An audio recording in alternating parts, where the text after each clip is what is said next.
함께 말씀 보겠습니다. 이 시간 하나님 우리에게 주시는 말씀은 구약성경 요엘서 2장 12절로 13절까지의 말씀입니다. 여호와의 말씀에 너희는 이제라도 금식하고 울며 애통하고 마음을 다하여 내게로 돌아오라 하셨나니 너희는 옷을 찢지 말고 마음을 찢고 너희 하나님 여호와께로 돌아올지어다. 그는 은혜로우시며 자비로우시며 구하기를 더디 하시며 이내가 크시사 뜻을 돌이켜 재앙을 내리지 아니하시나니. 아멘. 이는 살아계신 우리 하나님의 말씀입니다. 이 시간 죄의 수요일이라는 제목으로 함께 말씀 나누겠습니다. 오늘은 성의 수요일입니다. 부활절 기점으로 주일 6번을 뺀 40일을 사순절이라고 하거든요. 그래서 그 시작이 오늘 바로 수요일입니다. 사순절을 시작으로 회개, 겸손, 또 그리고 하나님의 은혜와 사랑을 더 깊이 묵상하는 날입니다. 죄의 수요일이라고도 해요. 성경에서 죄, 그것은 회개와 슬픔을 상징합니다. 그래서 괴로운 일이나 고통스러운 일이 있을 때 하나님 앞에 우리들의 연약함을 다 고백할 때 죄를 머리에 뿌리거나 죄를 뿌려서 그 위에 앉아서 나는 죽었다, 나는 아무것도 할 수 없다, 나는 이렇게 소멸되는 흙으로 돌아가는 연약한 존재다 라는 것을 고백하면서 고통과 회개를 표현했습니다. 초대교회 때부터 그리스도인들은 이 성의 수요일을 통해서 죄를 회개하고 하나님께 다시 돌아가는 결단을 했어요. 물론 우리가 하나님을 믿고 매주마다 열심히 신앙생활을 하기는 하지만 마음으로 온 인격과 전 인격적으로 하나님께 돌아가는 결단을 매번 하는 겁니다. 사실 우리가 하나님께 많은 복을 받지만 회개를 통해서 용서받은 그 은혜랑은 비교할 수가 없거든요. 많은 복을 받아서 잘되고 좋고 하는 것보다 우리 인생에 해소되지 않는, 해소할 수 없는 그 부분을 하나님께 용서받았을 때, 회개를 통해서 용서받았을 때 거기에서 받게 되는 그 은혜는 너무도 큰 것입니다. 이 은혜와 사랑은 두려움을 물리치는 거거든요. 평소 저녁 시간에 집에서 저는 이제 설교 준비를 하고 공부를 하거나 책을 읽거나 아이들은 게임을 하거나 이제 장난감 가지고 놀이를 합니다. 근데 아이들에게 이제 심심할 테니까 저녁 먹고 나서 이제 저는 방에서 공부를 해야 되고 아이 둘이서 같이 놀아주지 못할 때에는 이제 먹을 간식이나 이제 과일 같은 걸 갖다 주죠. 흘리지 말고 조심해서 먹어라. 여기서 흘리면 안 되니까 닦기 힘드니까 여기다 두고 먹어라. 돌아다니면서 먹지 마라. 이렇게 하고 안전을 기하죠. 그런데 아이들이 말을 듣지 않고 돌아다니면서 먹거나 장난을 치거나 또 음식으로 뭐 던지고 주고받고 뭐 던져서 먹는 놀이를 하다가 쏟을 때가 있어요. 음료를 쏟거나 간식을 엎을 때가 있습니다. 소파 사이로 가거나 뭐 바닥으로 흘리거나 놀이매트 사이로 흡수가 되거나 하면 굉장히 치우기 곤란해지죠. 이때 아이들에게 제일 무서운 게 뭔지 아십니까? 저라고 생각하시죠. 이때 아이들에게 제일 무서운 게 뭐냐면 아빠한테 혼나기 전이에요. 잘못을 했고 아빠가 이건 아빠한테 혼날 건데 아빠한테 혼나기 바로 전 상태가 아이들에게는 심적으로 가장 무섭습니다. 사람이 죄를 짓듯이 잘못을 했기 때문이죠. 수습할 수는 없고 자기들이 치울 수도 없고 누군가 둘 중에 아빠한테 가서 얘기는 해야 되는데 말할 수 없는 이유가 있어요. 네가 가, 아니 형이 가 하다가 말을 못하는 진짜 이유는 뭐냐면 아빠가 하지 말란 걸 했기 때문입니다. 어쩔 수 없는 경우는 아빠 이렇게 됐어요 라고 자기들이 설명을 하지만 아빠가 하면 안 돼, 이러면 안 돼, 이거는 하지 마 라고 경고를 줬는데 하지 말란 걸 하다가 잘못을 했기 때문이죠. 그래서 혼나는 것이 더 두렵고 이것은 아이들이 지금까지 놀면서 즐거웠던 모든 시간을 무너뜨립니다. 아이들에게 가서 왜 무슨 일이 있니? 라고 물으면 참 고맙게도 첫째가 설명을 해주죠. 아빠가 여기서 먹지 말랬는데 동생이랑 먹었는데 먹다가 장난을 쳤는데 그래서 쏟았어요. 울먹이는 불쌍한 눈으로 저를 쳐다보죠. 이렇게 솔직하게 말해주는 게 너무 고마워요. 전에는 솔직하게 얘기하는데도 짜증을 내면서 혼을 냈습니다. 자꾸 이렇게 말 안 들고면 너 놀지 마. 이렇게 아주 너무도 극단적으로 자꾸 이렇게 흘리면 앞으로 간식 먹지 마. 그러면서 혼을 내는 게 아니라 짜증을 냈어요. 그런데 어느 날에는 설교를 준비하다가 내가 왜 짜증을 내고 있지 이 생각이 들더라고요.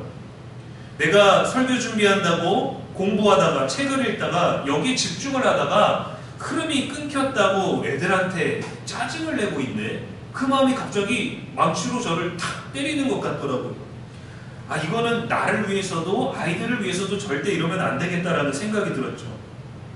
계속 마음으로 다스리고 좀 다듬어지다 보니까 아이들이 이제 실수할 때 언어가 좀 바뀌기 시작했습니다. 괜찮다고 안아주고 괜찮아 그럴 수 있어 우리 이거 같이 얼른 치우자. 너는 물티슈 갖고 오고 진우는 가서 청소기 갖고 와. 열심히 닦으면서 이거 아빠가 여기서 먹으면 쏟는다 그랬잖아. 이렇게 조금 더 부드럽게 다른 언어로 얘기를 하면 아이들이 두려움이 아니라 공포심이 아니라 겸손으로 나옵니다. 아빠 잘못했어요. 그때는 서로 탓하지도 않아요. 아빠 제가 동생한테 잘 얘기 못해서 그래요. 아니 아빠 형이 하지 말랬는데 진우가 했어요 하고 본인들 서로가 방어도 아니고 탓하지도 않고 스스로 잘못한 걸 인정하는 겸손으로 나와요. 이것은 두려움을 주는 것보다 효과가 더 좋았습니다. 그러면 아이가 아빠 이 과자는 어디서 샀어요? 우리가 흘린 거 전에 먹었을 때보다 맛있었어요 하면서 멋쩍은 얘기를 해요. 어색한 뭐라고 얘기를 해야 되겠다 해서 어색한 얘기를 꺼냅니다. 근데 어색하지만 그 말투가 너무 사랑스럽죠. 그래서 저도 그러면 안 되겠다라는 걸 학습했으니까 제가 가지고 있는 짜증과 화를 다스리고 있다가 이게 그냥 아이의 말과 제가 내뱉은 말이 이 관계를 통해서 이게 연기처럼 다 사라져버려요. 청소를 하고 아이에게 더 좋은 말을 하려고 하면서 아직은 화를 다스리고 있는데 사라져버려요. 아이들의 두려워하는 태도를 이 귀여운 태도로 바꾸는 건 애들의 용기가 아니라 애들 자신이 아니라 아빠인 저였습니다. 용서할 수 있는 권한을 가진 사람이 또 그 일을 행하게 되는 거예요. 깨달음을 얻었죠. 잘못했는데도 혼나지 않아서 아이들이 좋았을까요? 아이들만 좋았을까요? 아닙니다. 그 용서받은 자의 마음도 편안하겠지만 용서하는 자의 마음도 편안하더라고요. 그래서 우리 하나님 아버지께서도 우리에게 계속해서 용서의 기회를 주시는 게 아닐까요? 그래서 오늘 말씀은 이제라도 하나님께 돌아가라. 계속해서 돌아가라. 그 기회를 주시는 게 아닐까요? 죄는 우리의 모든 좋은 것들을, 좋은 날들을 무너뜨립니다. 모든 인류에게 영생에 대해 말하고 천국에 대해 말하고 구원에 대해 말하고 믿음과 신앙에 대해서 말하는 건 인류가 발전하고 성장하고 번창하는 것보다 신의 용서를 받을 수 있는 그 관계가 성립되는 것이 그토록 귀하기 때문에 우리들에게 그 복음을 전하려고 들려주시는 게 아닐까요? 우리는 바쁜 삶을 살면서 믿음을 가지고는 있지만 종종 이 마음이 하나님과 멀어질 때가 있습니다. 마치 고통을 잊기 위해서 진통제처럼 신앙을 가질 때가 있어요. 고난과 고통, 이 어려움들을 해석할 방법이 없어서 하나님의 뜻이 있을 거야. 믿음으로 이겨야지. 선한 길을 준비하셨을 거야. 날 향한 계획이 있으실 거야 라고 스스로를 위로하려고 할 때도 타인을 위로하려고 할 때도 있죠. 근데 정작 그 누구도 위로받는 사람도 위로하는 사람도 하나님의 계획과 뜻은 아무것도 모릅니다. 뭔가 있겠지 하고 믿고 싶은 거예요. 그래야만 되는 거니까. 그래야 내가 믿는 거 아니겠습니까? 뭔가 있을 거야. 안 믿는 사람들은 없어. 돈이 최고야. 사람이 최고야. 너 자신을 믿어. 라고 말하지만 우리가 믿어왔던 실제로 믿었는데 우리 안에 역사하셨던 다 증명할 수 없고 증거물을 가지고 올 수 없지만 우리 삶에 역사하셨던 선한 계획에 대한 우리들의 믿음이 있기 때문에 뭔가 있겠지라고 계속해서 우리는 믿습니다. 근데 성경은 진짜 뭔가 있다라고 우리들에게 알려줘요. 요한복음 3장 17절에 하나님이 그 아들을 세상에 보내신 것은 세상을 심판하려 하심이 아니요 그로 말미암아 세상이 구원을 받게 하려 하심이라 했습니다. 그러니까 세상을 구원하시기 위해, 세상에 살고 있는 저와 여러분을 구원하시기 위해 사랑으로 용서의 방법을 준비하신 거예요. 용서해 주는 것. 그래서 복을 받기 위해 나오는 것보다 용서받기 위해 우리의 죄를 내려놓는 게 두려움으로 나아가는 게 아니라 겸손함으로 나아가게 되는 거예요. 솔직하게. 요엘서는 책 내용의 절반이 요엘 시대에 있었던 메뚜기 재앙에 대해 묘사합니다. 나머지 절반도 다가오게 될 여호와의 날, 심판의 날에 대해서 설명합니다. 오늘 말씀은 이렇게 선포했죠.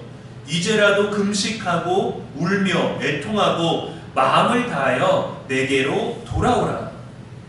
여기 이제라도에 해당하는 히브리어는 모든 것이 다 끝난 상황일지라도, 포기할 수밖에 없을지라도, 다시는 회복할 수 없을 거라 판단이 될지라도 돌아올 수 있다라는 그 기회를 주는 뉘앙스예요. 이제라도.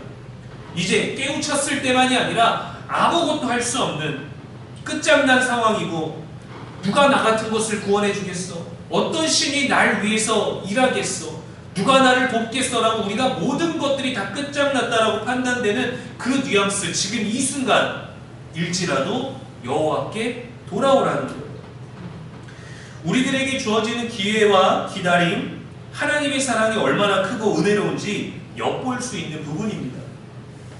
내게로 돌아오라 라는 이 히브리어는 회개하라는 말이에요. 회개해야 된다.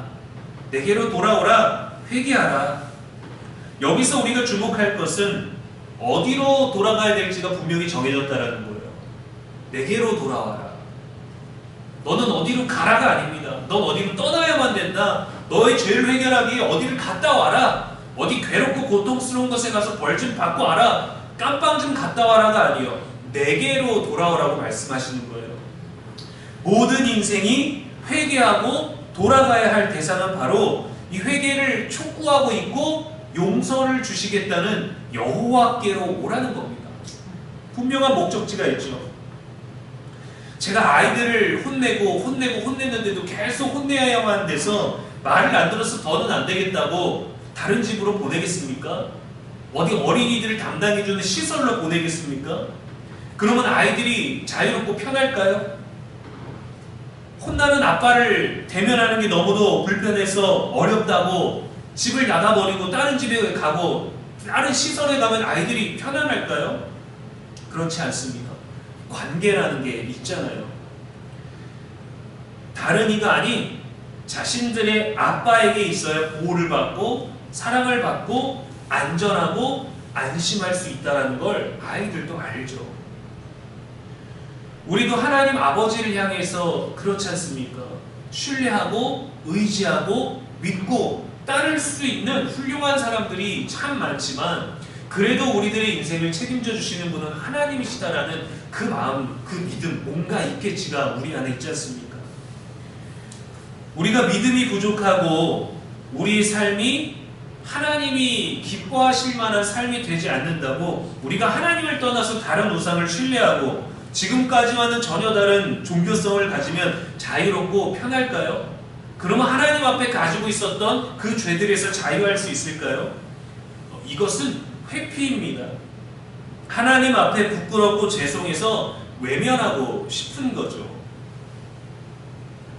용서하실 것을 알기에 저지르는 죄들도 우리 안에 얼마나 많습니까? 때로는 하나님 앞에서의 죄와 사람 앞에서의 죄를 구분할 때가 있지만 그렇지 않아요. 하나님 앞에서의 죄는 모든 죄가 포함되는 거예요. 사람 앞에서의 죄는 하나님께 해당되지 않는 것들이 있을 수 있지만 하나님 앞에서는 우리가 사람에게 짓는 모든 죄도 포함되는 겁니다. 마음으로, 입으로, 눈짓으로, 손짓으로 사람에게 짓는 죄들, 사람은 모르지만 하나님이 보시는 죄들이 있죠. 하나님 앞에 있으면서도 모른 척하고 싶고 외면한 척하고 싶고 아닌 척하고 싶은 거죠. 그래서 우리가 복을 받는 것보다 중요한 건 하나님의 용서를 받는 겁니다. 용서를 구하는 거예요. 용서를 구하려면 죄를 인정하는 회개가 필요한 것입니다. 사람 앞에 지은 죄들을 하나님 앞에 가지고 오는 것이죠. 오랜 신앙생활을 하면서 은혜와 사랑을 입으로는 말하지만 정작 우리 자신, 우리들의 기쁜 영혼 안에 용서받지 못한 불편한 마음으로 이 예배의 자리에 있는 경우도 있습니다. 언제 용서해 주시지?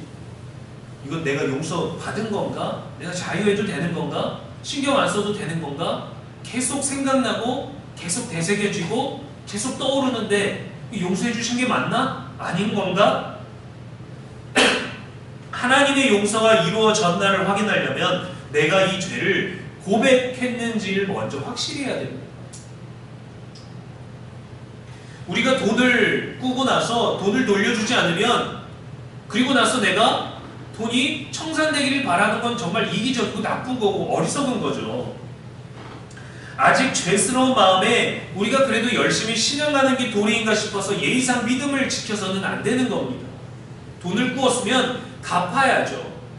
그 금액만큼이든 더 이자를 쳐서 주든 아니면 양해를 구해서 분할을 하든 어떠한 방법으로든 빌린 만큼을 돌려주는 게 그것이 관계의 회복입니다. 잘못한 것만큼 우리가 회개를 해야 되는 거예요. 내가 이 죄는 부끄럽다, 이거는 말할 수 없다, 그거를 말해야 참된 용서를 받을 수 있는 겁니다. 그래서 우리는 하나님이 주시는 축복, 하나님이 베푸실 능력, 하나님이 일하실 기대보다 하나님의 용서, 그분의 은혜를 먼저 알아야 돼요. 하나님은 용서하시는 분이시라는 그 여호와를 우리가 먼저 알아야 됩니다.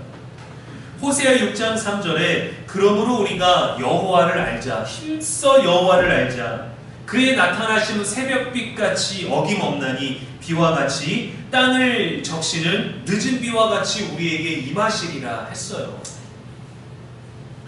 13절 말씀은 우리들에게 이렇게 요구합니다. 너희는 옷을 찢지 말고 마음을 찢고 너희 하나님 여호와께로 돌아올지어다. 옷을 찢지 말고 마음을 찢으라고 합니다.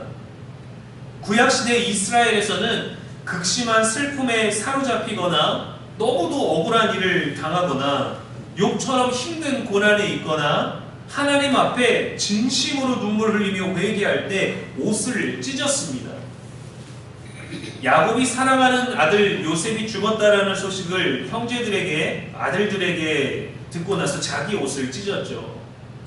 여리고성을 함락한 다음에 아이성을 정복하려고 나아갔는데 한 사람의 죄 때문에 그 공격에서 패배했을 때 여호수아가 자신의 옷을 찢었습니다. 옷을 찢는 것은 회개의 표시입니다. 어떤 행위였어요. 그러나 오늘 말씀은 형식이나 예식으로 끝나지 말라는 겁니다. 찢는다는 건 상처를 내는 건 아니겠습니까? 온전한 것을 온전하지 못하게 만드는 거예요. 훼손하는 거예요. 마음을 찢으라는 것은 우리들 가슴에 상처를 내라는 말이 아니라 상한 심령을 통회하는 것, 우리들이 조각나고 찢겨진 마음을 가지고 하나님 앞에 나오라는 거예요. 치유하시는 분은 그분이시기 때문에 그가 찢으셨으나 도로 싸매주실 것이요. 시편 51편 17절에 하나님께서 구하시는 제사는 상한 심령이라. 하나님이여 상하고 통회하는 마음을 주께서 멸시하지 아니하시리이다라고 시인은 고백했습니다. 이 시편 51편의 이 고백이 다윗이 밧세바를 가늠하고 또 우리아를 죽이고 나서 회개하면서 침상을 눈물로 적시며 고백한 것 아니겠습니까? 하나님은 복받아서 성공한 사람의 예배, 믿지 않는 사람보다 앞서가서 주님의 이름을 드높인 사람의 예배, 열심히 신앙생활에서 한 번에 대학에 붙고 한 번에 취업하고 한 번에 사업에 성공한 사람의 예배보다 상한 심령, 죄로 인해서 여러 조각으로 산산조각 났지만 그 산산조각 난 마음을 가지고 여호와께로 와서 회개하고 용서를 구하고 나를 구원해 주십시오라고 주님을 의지하는 그 심령의 예배를 찾으신다라는 거예요. 우리는 자꾸 하나님 앞에 나올 때 온전하려고 하죠. 상처 없는 것처럼, 죄가 없는 것처럼, 아픔이 없는 것처럼, 완벽한 것처럼 좋은 모습을 보이려고 합니다. 그러나 하나님은 아픈 영혼을 찾으시는 거예요. 다윗은 밧세바를 범하고 우리아를 죽이면서 그 마음이 굳어지고 있다는 걸 깨달았습니다. 왜요? 죄를 짓고 나서 이것에 대해 합당한 왕의 명분, 그 아내를 드리기 위해서 필요한 명분들을 세우다 보니까 마음이 굳어지는 걸 느꼈는데, 선지자의 얘기를 듣고 그는 이 모든 걸 찢어내기로 했죠. 그래서 요엘은 옷이 아니라 마음을 찢으라고 오늘 말씀에서 요구하는 겁니다. 회개는 단순한 후회가 아닙니다. 하나님께로 삶의 방향과 태도를 바꾸는 거예요. 회개는 단순한 눈물과 슬픔이 아닙니다.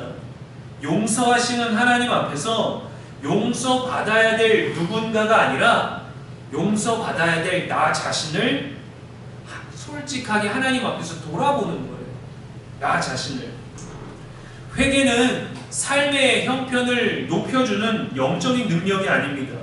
헛옷을 찢고 새 옷을 달라는 게 아니에요. 마음을 찢어서 완전히 새로운 마음으로 교체해달라는 게 아닙니다. 우리 상한 심령이 용서를 받아서 이 상한 심령이 완전한 자유와 평안을 누리게 되는 거예요. 그래서 우리는 하나님의 복이 아니라 용서의 은혜를 받아야 됩니다. 예수님 말씀하셨어요. 누가복음 5장 32절에 내가 의인을 부르러 온 것이 아니요 죄인을 불러 회개시키러 왔노라 하셨습니다. 난 완벽한데, 난 괜찮은데, 난 잘 살고 있는데 라는 사람, 예수님 그런 사람을 치유하시겠다는 게 왜 괜찮다고 말하니까요. 그러나 나는 죄인입니다. 난 주님 없이 살 수 없습니다. 나는 목사지만 여전히 연약하고 죄악됐고 거짓됐고 말도 많고 못된 말하는 사람이에요. 자신을 죄인이라고 인정한 사람을 회개시키고 그 사람을 용서해 주시기 위해 오셨어요. 제가 여기서 여러분은 죄가 있죠. 성도님들은 세상을 사니까 죄가 있습니다. 전 세상을 살지만 교회에 더 많이 살아서 저는 거룩해서 죄가 없어요 라고 말하는 사람은 예수님이 필요 없다라고 말하는 거예요. 그러나 우리는 괜찮습니다 라는 모습을 보이려고 하지만 다 예수님이 필요합니다.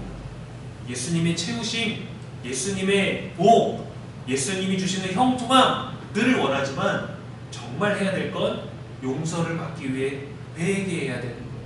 마음을 찢고 여호와께로 이제라도 돌아가야 되는 거죠. 우리를 부르시는 은혜를 경험하는 일입니다. 제 수요일은 회개와 은혜의 날입니다. 마음을 찢고 하나님께로 다시 당장 지금이라도 돌아가는 거예요. 매번 매 순간. 그는 은혜로우시며 자비로우시며 노하기를 더디하시며 은혜가 크시다라고 했어요. 이사야 1장 18절에서는 너희 죄가 주홍 같을지라도 눈과 같이 희어질 것이요 라고 했습니다. 하나님이 그냥 해주시는 게 아닙니다. 십자가를 바라보고 회개해야 주홍 같은 시뻘건 검은 죄를 가지고 와도 빨래한 것처럼 누가 봐도 그렇게 희어질 수 없는 것처럼 우리를 희게 해주시겠다는 거예요.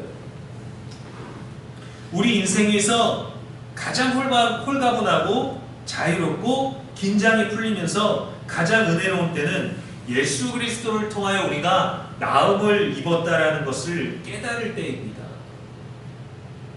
자녀가 잘 되는 거 아니에요. 내 건강이 회복되는 거 아니에요. 내가 안 아픈 거 아니에요. 우리의 영혼이 구원받는 거. 하나님의 용서. 이게 가장 큰 은혜고 사랑이죠. 예수님도 용서하셨습니다. 고치셨습니다. 위로하셨습니다. 가르치셨어요. 함께 하셨습니다. 찾아가셨습니다.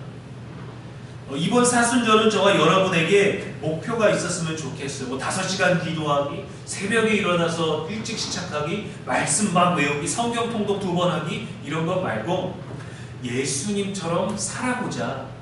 이 다짐이, 이 도전이 있었으면 좋겠어요. 오늘은 예수님처럼 말해보자. 오늘은 예수님처럼 해보자. 예수님처럼 기도해보자. 예수님처럼 용서해보자. 예수님처럼 아픈 사람 곁에 있어보자. 우리가 알고 있는 예수님처럼 살아보자. 겸손하게, 온유하게, 용서하며. 마음을 찢는 참된 회개를 통해서 하나님의 용서를 온전히 깨닫는 저와 여러분의 특별한 사순절 40일 될 수 있기를 주님의 이름으로 축원합니다. 기도하겠습니다. 용서하시는 하나님, 새로운 25년을 맞이하고 벌써 3월을 맞이하며 올해도 어김없이 사순절을 맞이합니다. 하나님 앞에 참된 회개를 통해 상한 심령으로 나아갑니다. 온전해 보이고 완전해 보이고 괜찮아 보이기 위해 정말 열심히 살고 있지만 그렇지 못한 우리의 모습을 산산조각난 우리들의 마음을 가지고 산산조각난 상처 입은 찢어져 버린 우리들의 삶을 가지고 하나님 앞에 나아가기를 원합니다. 하나님에게만 나아가기를 원합니다. 하나님만 봐주시길 원하고 하나님만이 치유하여 주시길 원하고 하나님만이 우리를 회복시켜 주시기를 간절히 원합니다. 하나님 앞에 그 어떤 것도 숨기거나 감추지 말고 우리의 모습 그대로 용서받기를 원하오니 은혜를 베풀어 주시옵소서. 두려움으로 나아가게 될지라도 마음을 짓고 참된 용서의 은혜를 누릴 것을 소망하며 그리스도 안에서 담대하게 나아가게 하여 주시옵소서. 이 용서의 은혜, 이 회복의 은혜, 이 구원의 은혜, 이 십자가의 은혜를 가지고 세상 가운데서 이 십자가의 흔적을 남기며 사는 우리들의 발걸음이 되기를 원하오니 자격 없는 우리의 힘과 지식이 아니라 오직 예수님의 보혈로 그 사랑에 힘입어 예배하는 우리가 되게 하여 주옵소서. 예수님처럼 살아보겠습니다. 예수님처럼 단 하루라도 살아보기를 원합니다. 예수님의 능력은 없지만 예수님의 이름으로 내가 아는 예수님의 모습으로 살아보기를 원합니다. 과연 우리는 어떤 예수님을 우리와 함께하는 사람들에게 보일 수 있을까요? 당연히 나뿐만 아니라 예수님까지 보여야 한다면 우리는 더 거룩하고 경건하고 친절하고 올바른 삶을 살아야 되지 않겠습니까? 그런 하루를 매일 살아갈 수 있는 이 절기가 되게 하시고 그 순간을 놓치지 않게 하시고 유혹에 넘어지지 아니하며 죄와 타협하지 아니하고 오직 예수님의 이름으로 예수님처럼 살아내는 우리들의 일상이 될 수 있도록 성령이여 도와주시옵소서. 우리 영원한 소망이 되시는 예수님의 이름으로 기도합니다. 아멘.